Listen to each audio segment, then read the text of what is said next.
Yeah, we did one the other day where it was basically just a bathroom, but the guy had installed like a TV at the bottom of the bath, like an in-wall IP-rated TV, some LED strip. The light switch for the bathroom was outside of the bathroom, and it was just a single switch.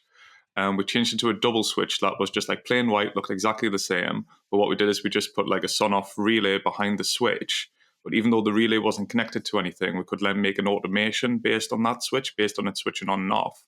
So basically, when you hit that switch, the normal bathroom lights went out, the television came on, or the LED atmospheric lighting came on. So it was like bath mode, like cozy mode. But from the outside of the bathroom, it just looked like a plain normal light switch, like a white light switch. Because that's always in our mind as well. It's like, oh, that's going to look slightly different to that one. Like you want it to be the same. Yeah. That's what always bothers me whenever I see any smart homes with like this one type of switch and then the next type of switch and the third type of switch, and it's like to me it just looks messy, right? And it's and I get it as creators, or for you as a business where you run it in your home, you kind of need to have that, right?